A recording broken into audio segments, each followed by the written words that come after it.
কবুল বলার একটু আগে ছেলের মাকে একজন কানে কানে কিছু বলে গেলেন। কথা শুনেই তিনি দাঁড়িয়ে বললেন, এই বিয়ে হবে না। উপস্থিত সকলেই অবাক হয়ে গেলেন। সাগর দাঁড়িয়ে বলল, মা তুমি কি বলছো? হঠাৎ এসব বলছো কেন? আমি যেটা বলছি বুঝে শুনে বলছি, আর আমি যেটা বলছি সেটাই ফাইনাল। এই বিয়ে হবে না, এখন এখান থেকে চলো। পাত্রীর বাবা রহমত আলী বললেন, বেআইন সাহেবা আপনি রাগ করবেন না, কি হয়েছে আমাকে খুলে বলেন। এই মুহূর্তে আপনাকে এত কিছু বোঝানোর মতো কোনো কিছুই আমার মাথায় আসছে না। তবে এতটুকু বলতে পারি, আপনারা যে এতটুকু কমন সেন্স রাখেন না সেটা আমি জানতাম না। যদি জানতাম আমার ছেলেকে নিয়ে আসতাম না বিয়ে করার জন্য। নববধূ রেশমি কিছুই বুঝতে পারছে না। সে তার বান্ধবীর দিকে তাকাচ্ছে, তার বান্ধবীও তার দিকে তাকাচ্ছে। বেআইন আপনি আমারে খুইল্লা কন, আমি অবশ্যই সমাধান করুম। রোজিনা বেগম বললেন, এই মুহূর্তে আর সমাধান করার কিছুই নেই। লোক হাসাহাসি হয়ে গেছে। আর যেখানে আপনাদের জন্য বিয়ে বাড়িতে আমাদেরকে নিয়ে মানুষ হাসাহাসি করছে, এই অবস্থায় দাঁড়িয়ে এখানে আমার ছেলেকে বিয়ে করানো আমার পক্ষে সম্ভব না। কথাটা বলেই তিনি ছেলেকে হাত ধরে টেনে নিয়ে বের হয়ে গেলেন। পাত্রীর বাবা পেছন থেকে ডাকতে ডাকতে ছুটে এলেন। মেয়ের বাসা থেকে বের হয়ে যাবার সময় সাগর বলল, মা তুমি একটু বোঝার চেষ্টা করো, কি হয়েছে সেটা বলবে তো।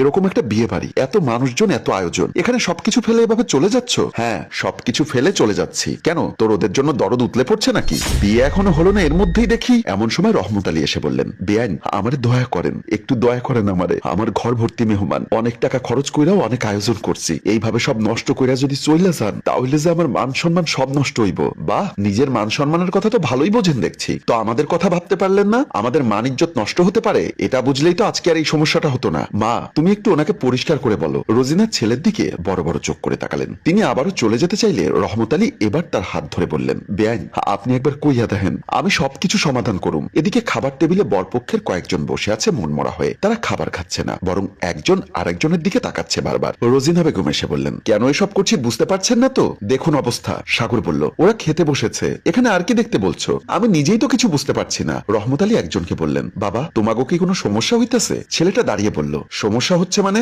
অনেক বড় সমস্যা হচ্ছে। কি সমস্যা বাবা? আমারই কও। আরেকজন বলল, এগুলো কোনো কথা? খাবার টেবিলে খেতে বসে কালা ভুনা নেই। রহমত আলী বুঝতে পারলেন কি সমস্যা। তিনি বললেন, বেআইন আমি বুঝতে পারছি কি সমস্যা। আপনি দয়া কইরা জামাইরে নিয়া ওইখানে বসেন, দয়া কইরা মাথা ঠান্ডা করেন। সাগর তার মাকে বুঝিয়ে নিয়ে গেল। ড্রয়িং রুমে এসে সাগর বলল, মা এটা একটা সামান্য বিষয়, তুমি এই বিষয় নিয়ে তো রাগ করেছিলে। আর এটা তো তুমি ওনাদেরকে আগেই বলতে পারতে। তুই এটাকে সামান্য বিষয় বলছিস? তোর কাছে কি এটা সামান্য বিষয় মনে হয়? তারপর নববধূর দিকে তাকিয়ে বললেন, আমি বুঝলাম না, এখনো বিয়ে হয়নি, তার আগেই তুই ওদের পক্ষে এত কথা বলছিস? বিয়ে হলে তো তুই আমাকে চিনবি না। উফ মা, বিষয়টা সেটা না। আমি যেটা বলতে চাচ্ছি এটা একটা ছোটখাটো বিষয়, এটার জন্য কি বিয়ে ভেঙে দিতে হয়? রোজিনা বেগম রেগে বললেন, ওদিকে ওরা হাসাহাসি করছিল আমাদেরকে নিয়ে, আমাদের পরিবারের কি মান সম্মান নেই? আর তাছাড়া ওরা চট্টগ্রামের বাইরের মানুষ, ওদের তো জানা উচিত ছিল চট্টগ্রামের মানুষেরা বিয়ের সময় কি খায় না খায়। আমি বুঝতে পারছি ওরা চট্টগ্রামের বাইরের মানুষ, ওরা বুঝতে পারেনি আসলে, তাই এরকম একটা ভুল হয়ে গেছে। কিন্তু তুমি ওদেরকে আরো সুন্দরভাবে বলতে পারতে। অন্য ঘরে গিয়ে রহমত আলী তার ছেলেকে বললেন, তুই এটা কি কাম করলি? তোকে আমি বাজার সদাই রান্না বান্না সবকিছুর দায়িত্ব দিলাম, আর তুই মান সম্মান ডুবাইলি। আব্বা আমি কি করছি আমারে কন?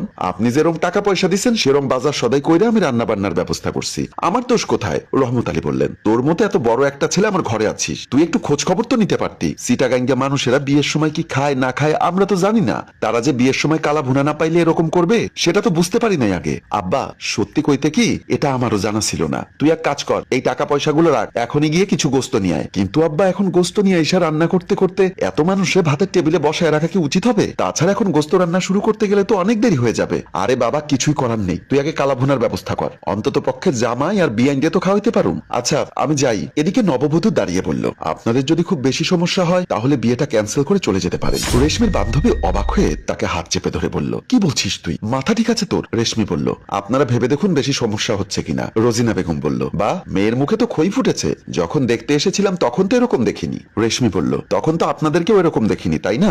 সামান্য একটা কারণে যদি আপনি বিয়ে ভেঙে চলে যেতে চাইতে পারেন তাহলে তো এমনও হতে পারে বিয়ের পরে ছোট ছোট বিষয়ে আমাকেও বের করে দিবেন বাসা থেকে। রহমত আলী এসে বলল, যা হওয়ার হইয়া গেছে, তুই আবার কথা বাড়াবি না, আর ওনার সাথে এভাবে কথা বলবি না, খবরদার। বিয়ান সাহেব আমি সব ব্যবস্থা করতেছি, আপনি কোনো টেনশন করবেন না। রোজিনা বেগম আর কিচ্ছু বললেন না, কিন্তু তিনি মেয়ের কথায় কষ্ট পেয়েছেন সেটা বোঝা যাচ্ছে। সাগর তার মাকে বোঝানোর চেষ্টা করছে। বাসর ঘরে ঢুকতেই রেশমি বলল, আপনার মা আজকে এমন না করলেও পারতো।